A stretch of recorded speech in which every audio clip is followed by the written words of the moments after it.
Hi, I'm Trisha, and I'd like to give you some exercises to help with your low back pain.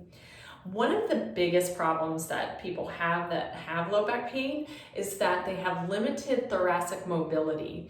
What that means is that their thoracic spine, which is this part of the spine that's right in the upper back region, that part of the spine is stuck. It's not moving the way it's supposed to move.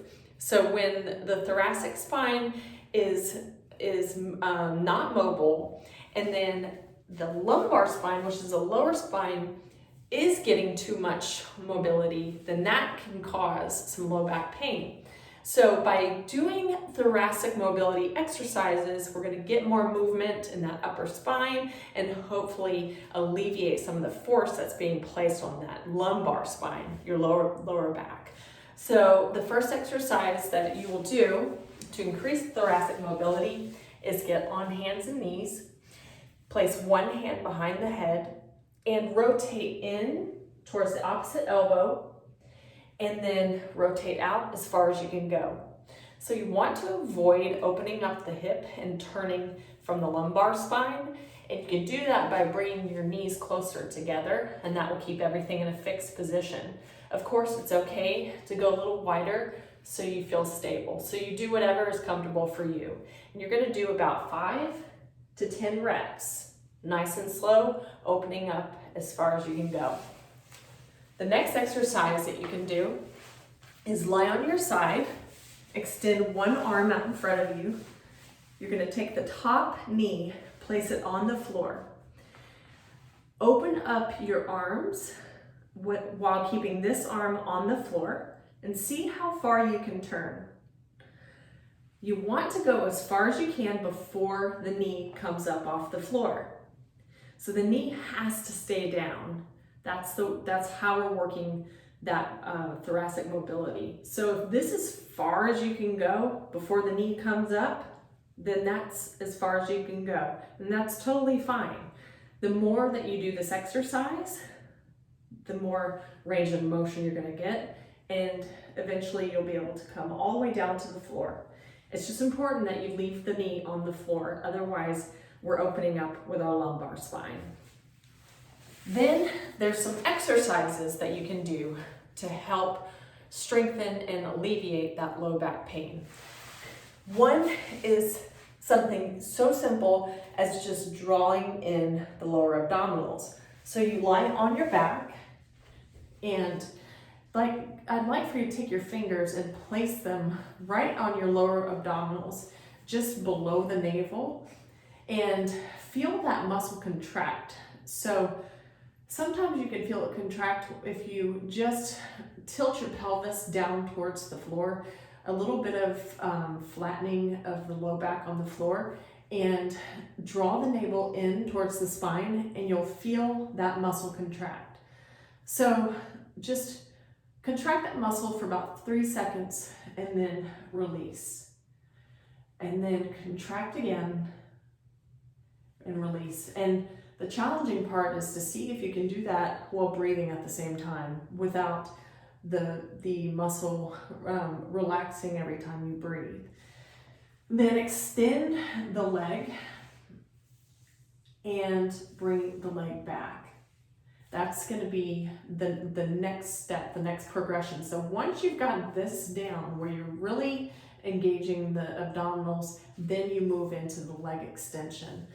But don't be in a hurry to move into that leg extension.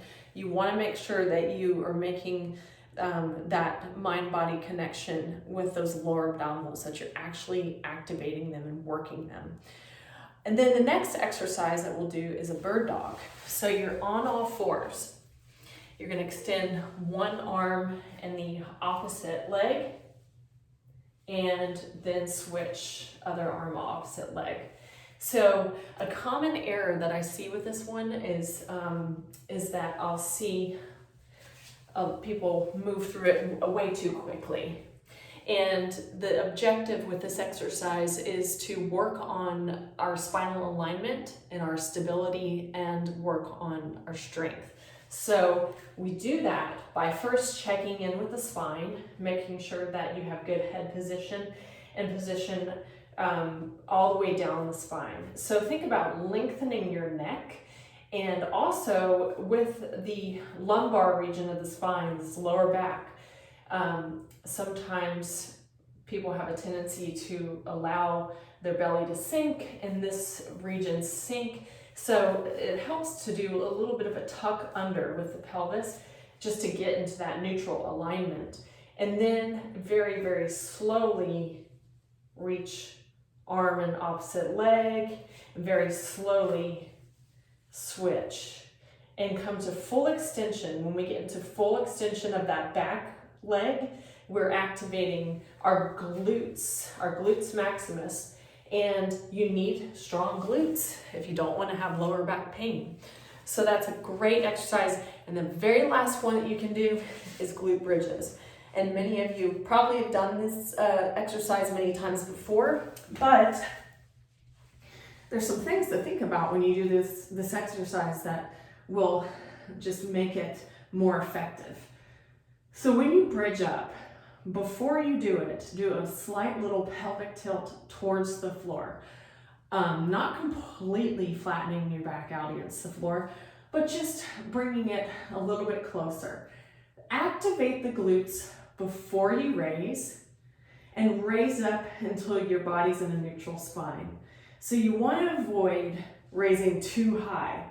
We don't want to hyperextend the low back. So this is not an exercise that you have to power through, okay? You can go nice and slow and feel the glutes contract on the way up and feel them contract on the way down. This is why this exercise is so great, it's so effective, because you don't always have to do big work in order to strengthen a muscle. Sometimes it's just as simple as coming down to the floor and really focusing on the muscle and focusing on activating that muscle. So even if you don't have low back pain, everything here that I just showed you can really help you. It can help you with your program, and it can help you keep from getting injured. For instance, the thoracic mobility exercises. Well, you have to have good thoracic mobility in order to do movements like overhead presses, because having mobility allows you to put your shoulder into a better position. So that way you won't get injured when you're pressing overhead.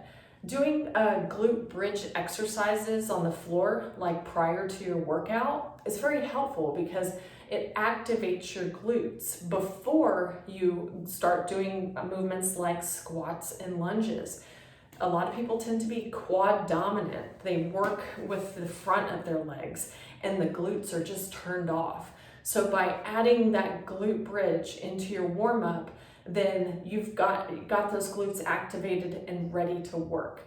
So I just showed you some exercises to help you with low back pain, but I also showed you some exercises that will just keep you fit and keep you feeling good and hopefully injury-free.